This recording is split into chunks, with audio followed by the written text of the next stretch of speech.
Bonjour, mesdames et messieurs. Bienvenue à Tennis Weekly Journal.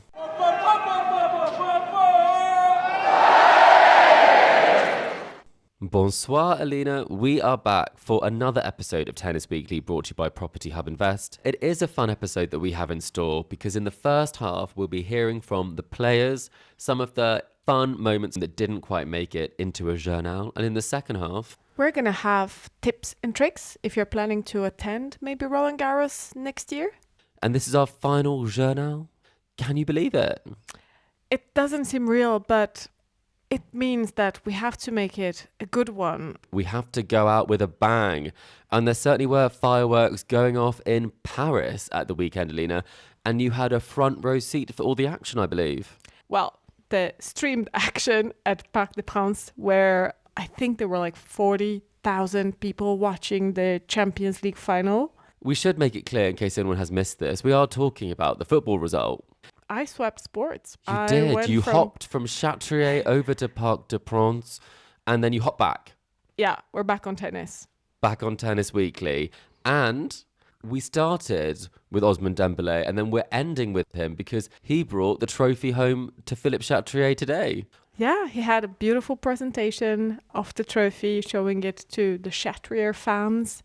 What an experience we had there. Who would have thought? I mean, PSG really was the theme. And it was also the theme of the night match. Novak Djokovic, who was playing at the same time that the football was on. And obviously, Paris was noisy. And that was how he found out what the score was. And we can hear a little bit about his experience of that now. It was interesting. The crowd was really following the game, and I could hear once they scored, and it was way too many times that they were celebrating. I was like, wow, it's a lot of goals from Paris. I mean, what's going on? So now I heard it's 5-0, so it's quite a result, to be honest. But yeah, I mean, night sessions are always different. You know, they're always louder. The people are always more excited. Everything is very loud and different from day session. I knew that I'm going to have to be scheduled once to play at night, and it's okay. It's fine. You know, I mean, I would be watching football for sure. Right now, we are in Paris. They won it for the first time, so I don't know how we're going to all go back to our hotels. It's going to be quite a journey and quite an adventure, but I think we are in for a long celebration and probably not much sleep tonight. So it's a fun night to be in Paris, I guess. Well, that's actually how I found out what the score was, because I was hearing all these celebrations and I thought Paris must be doing well, but then I also thought it can't be that high a score against Inter, surely not. It was very insane at the stadium. There was just like cheers after cheers. The partying was on the same level. They partied like for a 5-0. Paris was on fire. It literally was on fire. Your voice has also returned, which is good for the pod, because I could actually cheer this time for something, so it's good to be a spectator every now and then. Yes, we're not allowed to cheer when we're in the media box. It's unbecoming. We're very professional, exactly. But this episode doesn't have to be that professional because, as we've said, it's the final episode. So we're going to bring you some of the highlights from the interview room across this last 2 weeks that brought us joy, sparked joy for us, and we hope spark joy for you listeners. Our Roland-Garros coverage is brought to you by Property Hub Invest. If you're looking to build a successful property portfolio without the stress of going it alone, Property Hub Invest could be exactly what you need. With over 13 years of experience and trusted by the Sunday Times as weekly property columnists, the team behind Property Hub Invest have helped thousands of investors build hands-off, high-performing portfolios. They source buy-to-let opportunities you won't find anywhere else, complete with exclusive investor discounts, then guide you through every step so you can invest with confidence and grow your wealth the smart way. So if you're serious about property, head to propertyhub.net/start to take your first step. That's propertyhub.net/start. The link is in the description. Alina, we're about to hear from Coco Gauff, aren't we? Yep. As we started with Tommy Paul's truck, I think we have to Episode 1, yes. With people having memories about Tommy Paul and his truck. So let's hear from Coco. And then Tommy, I've known him since I've been on tour, and he's, how he is on court. Very chill, very calm, chill guy. I see him in Florida all the time with his pickup truck. And I guess my funny memory is him like literally doing cardio on the track, like looking like he's dead. And then just seeing him with fishing rods on the back of his truck going to go straight to the ocean to go fish. And I'm like, how are you have energy to be on the water for 6 hours? But he's as country as it gets, I think, when it comes to tennis players that I know. The thing that sticks with me, Alina, is he's as country as it gets. That must be something. That must be something. Coco. Florida as well. She must have seen a few things over there. So turns out Tommy Paul is who Tommy Paul says he is, and also who Tommy Paul shows he is on social media. So he's as authentic as it gets. And I mean, this man has no business in Paris. If you're catching big fish, you have to throw it back. Yeah, you have to throw it back. Yeah, maybe he'll throw back the trophy if he wins it here in Paris. I don't think you're gonna like slice it for like a beautiful sashimi or like a ceviche. I wouldn't recommend Paige doing that. No, I'm not sure that would go well either. Having said that, that was a very enjoyable moment for us, and also someone who's given us memorable moments in the press room is Jack Draper. But this time, it's actually someone sharing their view on Jack Draper, and that is none other than Alexander Bublik. I mean, Jack is, for me, he's insane. Like I saw him first day here. I'm like, are you getting ready for UFC or what? What's like, I mean, last year the guy is 40 in the world. This year he's top 4, top 5 in the world. So that's a crazy achievement, and and he doesn't seem to stop. So, I mean, what I have to do to beat him, I don't know. I would just go there, enjoy the time, show what I'm capable of showing, and we all know what I'm capable of doing on court. And then we'll see how it goes. This is the approach I have now, and Jack is a great sportsman, great person. I know him since, I played him in the qualis of Queens in 2018 or something. I mean, he was a little kid. And then when he beat me in Queens, and he told me, I remember that, he told me, I finally got you. I said, like, let's speak when you're in top 50, because he was like 300 in the world, striking everything, and now he's top 10. So now I have to be, have some courage to play, and we'll see how it goes. He's amazing. He's like number 2 in the race or something, 3. Like, what is that? I don't understand. That's too good. So, Alina, is Jack ready for UFC?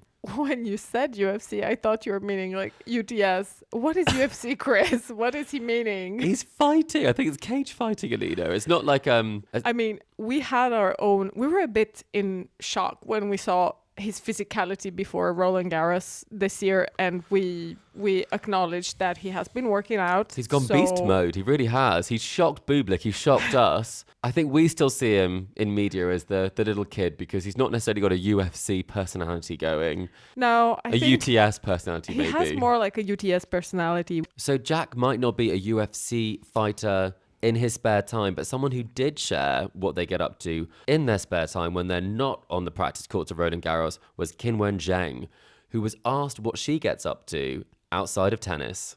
If you ask about my interest, I have a lot of interest outside of the tennis court, maybe too much. I love to sing a song, I love to dance, and I love to go to shopping, and especially I know a lot of different songs. I know maybe 100 Chinese songs and an English song and even Spanish song. I just love singing. But if you talk about in the tournament, I don't have too much interest to come to do my nails, to do my hair, because I'm so into the tournament mood.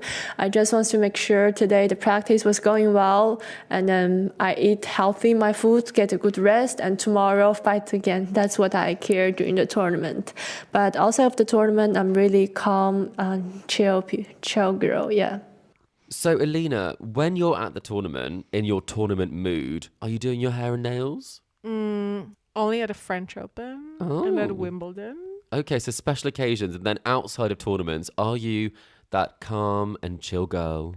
Well, the courts have seen the best of me and also not the best of me. I think you saw a couple of upsets. We did play the other day, listeners. We have to update you. We did find a court. It wasn't a clay court. And Alina didn't say one word to me before we started playing that morning. Well, maybe it was because it was too early actually say a word. I do think maybe where we went awry is the fact that we were too focused on, having the look for the French Open, that we weren't focused enough on the fight, as Qinwen says, because I was in a matching Lacoste set, and that was probably more important to me at 7 a.m. in the morning than potentially the tennis. Are you a Lacoste fan, Chris? I am. You know this, Alina. You know my Medvedev collection from Vienna. Indoor season 2023. I know we also really wanted to purchase a certain Lacoste item in Paris that keeps haunting you, Chris, for some reason. I have a lovely little nephew called Lucas, and I want to buy him the Lacoste crocodile. We'll have to do a clip about this.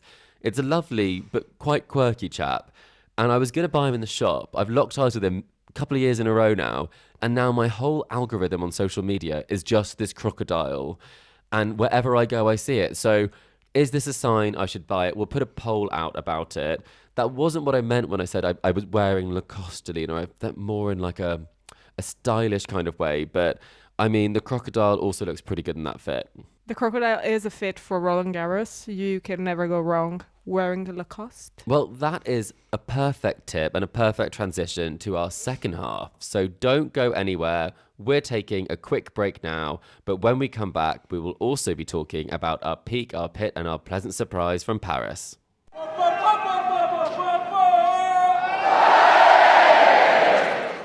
Welcome back to Tennis Weekly, brought to you by Property Hub Invest. So, Alina, we have finished our interview section, and now it's time for us to talk about useful things, the practical section, what we have learnt, what we're able to impart as wisdom to our listeners in terms of visiting Roland-Garros, because we've spent many a day there now, many a day across the years. We probably should have some knowledge that would be useful. Yeah, we have insider tips. We also learned a bit this year about the different ways to get tickets. Yes, it's different this year, isn't it? Yes, we need to make sure that you register in time for the draw, as in the ticket system has changed. But if you didn't, there might be other options. Yes, there are other options. And we found out this was particularly good because unlike Wimbledon, they do have sort of a resale service, which they call last minute tickets. And then the whole way through the tournament, you're able to buy tickets even on the same day through their ticket resale service. So this is something that we actually can say works because we had multiple tickets that were purchased. We had friends who were with us and they were able to get in every day. Sometimes it was nearer the midnight mark. They were able to secure a ticket. But if you really want to go to the French Open and you don't have a ticket and you want to make that trip to Paris because you'll have a fantastic time anyway, or you're in Paris and you fancy going because you see that it takes over the city,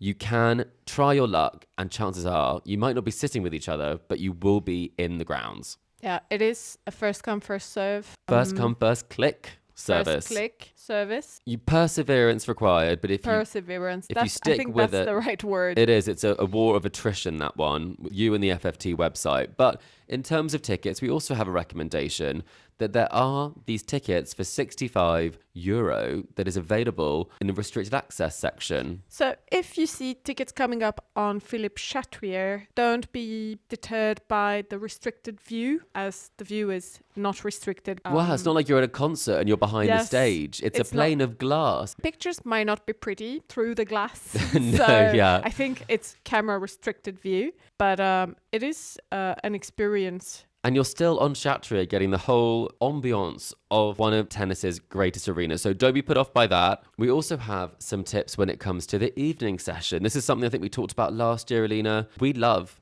nothing more than a trip to Saint-Mathieu on an evening. The sun is shining. You've entered through, I think it's gate M3, M1, around the back, and you get perfect sunshine. And the tip is, if you've got an evening session ticket, you can get in at 6:30, but if you're in the queue, you can get in even earlier. So you can maximize your time on the outside courts as well as Chatrier. And usually, at least in week one, chances are there's a good battle going on Saint-Mathieu at that time with the sunset. We love it. We saw Madison Keys this year. Previously, we've seen Andrei Rublev out there. Svitolina's been out there. You do get some great names, and you tend to get some... usually it's a battle. Great atmospheres. And Cam Norrie, I think that was Yes, we had that. One time I was recording and you were watching the Argentinians. You could hear the cheering on the recording because it does get quite vibey. Cerundolo.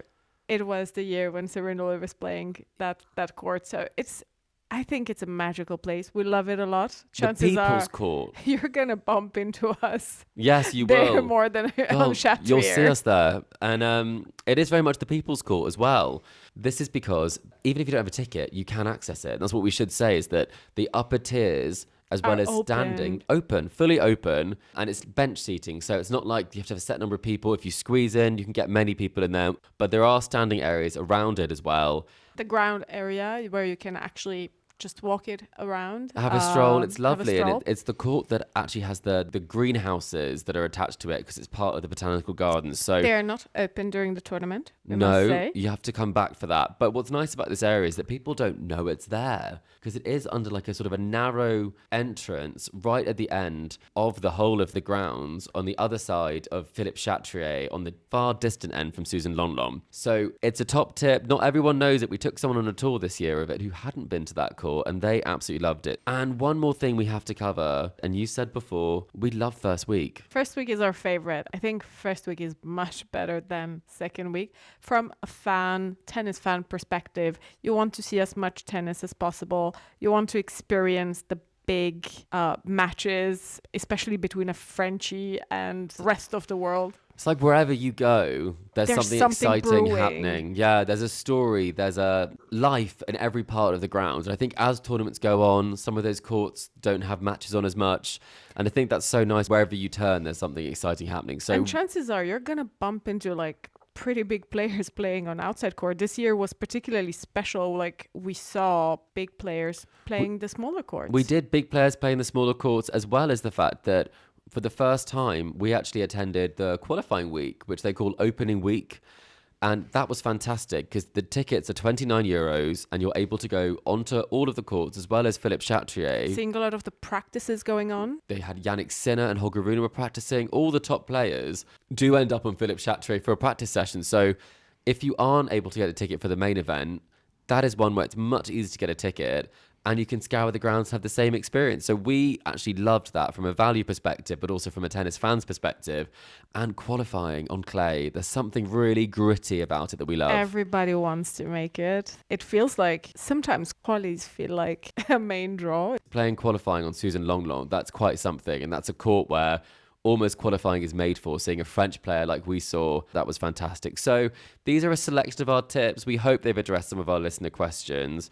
But now, as always, Alina, every time we leave a tournament, we're both doing our peak, pit, pleasant surprise. This means I need your peak, the highlight. I need a surprise that you enjoyed, your pit. And I'm not talking court 14, the pit. I'm talking your pit of the tournament. So we haven't told each other these, listeners, so we'll be revealing them to each other in real time, and we never end on a pit. So can you please give me your peak of the tournament? I think my absolute peak was attending the draw ceremony. Such elegance, and I loved the first reactions and the gasps from the French media when they saw the pairings of French player against the French player, but also just taking a sneak into that private area. It opens exclusively to the journalists and media attending the draw ceremony. And then we actually sneaked past a bit more and accidentally saw a private training between, I think it was Tommy Paul and Casper Ruud. That's where it all started. I do think that was definitely a very good peak. I also am having flashbacks to just how many of the petit four that I ate. 14. It was, the number keeps going up, listeners, but I think it's probably more accurate if it's in the 20s. But I have fond memories of what I consumed there, but also, as you say, it is such excitement at the start of the tournament when the draw is being made. And we were dressed up, listeners, if you haven't seen on our social media, we did scrub up for that event. So for our peak, we were in our finest. Yes, I think we peaked there as well. We did peak there. That's a very good way of putting it. Let's go to your peak, Chris. Well, I actually feel like mine is quite predictable. The night match, the night session between Draper and Monfils was 10 out of 10. Only maybe 11 out of 10 if we were able to get that fifth set, and the fifth set was good. But what a vibe. I think it was just goosebumps, the fact that that amphitheatre comes alive in that moment in a way that I've not seen it, that you rarely see during the day. It just feels so epic. And I think for me, that was a moment when I'm like, I get this. I get the French crowd. I get all of it. I get the night session. So I think for me, and seeing Jack in perform in that way, I mean, I just absolutely loved it. So will you be singing La Marseillaise next time? You did ask me if I do that on the final episode. I did say no, but we have an update, Alina. You're enrolling me in French class from September. French classes. We're getting ready for Roland-Garros 2026. Chris will be introducing everything in French. You'll be saying more than bonjour. I will. I actually say more than that at the start of every episode, Alina, if you were paying attention. But we must move on to our pit. I wouldn't call it the worst, but I leave with one regret. Not being... Eating the pastries at the draw ceremony. Well, that is the second regret. Yes. My biggest regret, that we haven't actually managed to see or touch the Rafa Nadal fixture on Philippe-Chatrier. We didn't make any progress in that area. It's very hard to get there. They do protect it. They do protect it from the public, but I saw a lot of players and ball kids getting very close. I do hope, however, that it's going to become part of the Roland-Garros tours that happen in the off-season. Yes. I did one last year, and maybe I will do one when the tournament is over and I'm in Paris again, just to get close to the fixture. That's Alina's commitment to the podcast, listeners. She's going to do it. She promised she would do it. Well, and resolve the pit. That is a good one. I was going to say, I think my pit might be that Iga question. That was... Is it your pit or is Iga's pit? For her, maybe it is a pit, so I've got nothing for you. Okay, well, I guess that's outruled then. I can't have that. So maybe I'll say probably the interview area after the night session matches. This is something that listeners, I could not fathom. So after these players have played these epic matches on Chatrier, the whole media centre and the interview rooms are closed. So then they go to, because it's so late and the staff have gone home, it's a mix zone. So it's very much like you're at like a 250 tournament where it's you holding out your phone or your mic and sort of having a sort of scrum to try and get a couple of questions in at like midnight. And for me, I felt like if I just won the biggest match of my career on such a big stage, I'd quite like main room 1 for interviews. You know, it says that Jack is on his way to mixed zone, a corner of the mixed zone. Exactly. Doesn't quite ladder up. So in that moment, I just felt underwhelmed, but not a pit. There are no pits here, really. It was a robbery for him because it was like such a big win after such an epic match. You would have expected more. And an audience. There's not many people there. There's a couple of people. So. And if you didn't have your phone up, there was no audio. No either. Audio. That's also my pit. Was transcript. The quality of that audio as well. Sorry, listeners, for that in the last episode. But we must end to the pleasant surprise. The pleasant surprise. What a nice way to finish. Well, I had a couple of pleasant surprises, but what I do love is bumping into sort of the French players of old, and we had some quite fantastic encounters. Oh, do tell. You sent me down to our locker, and I had to go and do some rummaging around. And I was like, what on earth is this chap doing on this chair and this camera crew set up? Because the lockers, it's not a glamorous location. It's right at the end. Quite a snuggly corridor. It's not. There's no place for two. There's no place for two. So I'm sort of rummaging in my locker before I actually realise that the person I'm sort of like bashing with my bag is actually Luca Puig. So I then apologise and say, I'm so sorry if you were shooting something. He goes, no, you're fine. It's absolutely fine. And we had a nice little chat. And I didn't think that he would be inspecting the inside of our locker either, Alina. So I'm glad that we kept it pretty tidy, but also very confused as to why he was there. Well, now on to my pleasant surprise. I was surprised by a court this year, by rediscovering a court that we like and we visit every year. Mm-hmm. Cours Suzon-Lenglen. We spend a lot of time on that court. Yes, but from different angles. And this year we spent time on the shorter side of the court. So your face, almost the camera view of the court. Behind the camera, behind the players' boxes. And it was like an entirely different and almost new experience. It looked like a different court, and especially down at the Djokovic match. It was a crazy experience. Like French player, we're almost at court level. We're in Djokovic's box almost. It's quite something. And even the walk there, you go under the court. Under the court, and passing then the up, corridors. And then you you open up into this fantastic court. And I think we bumped into Sepp Korda just being taken to his we match. actually got shooed out the way. There was plenty of room. It wasn't like, myself and Luca Pui in the locker situation. There was room for all three of us. And it's a fantastic entrance to the court. And you never know who you're going to bump into. But that is also my favourite court, probably in the world. And Arthur Fee said it on a previous podcast of ours. We love it. And now we are just discovering different new parts of it. Well, we're normally sat in the gods, aren't we? The nosebleeds, Alina, if we're being completely honest. We were just not that lucky with the tickets. But we'll keep trying now that we know where the good spots are. We will keep trying. And that, listeners, does bring us to a close from our Tennis Weekly Journal coverage of Roland-Garros this year. We have had a fantastic time. Alina, it has been nothing short of a pleasure recording these journals with you. And thank you, listeners, for joining us for those experiences that we've shared, both serious and unserious, on and off the court. And we will be back tomorrow for another episode of Tennis Weekly brought to you by Property Hub Invest. But that is it for Tennis Weekly Journal for this year. So, Alina, it's a final au revoir. Au revoir. And it's au revoir from me.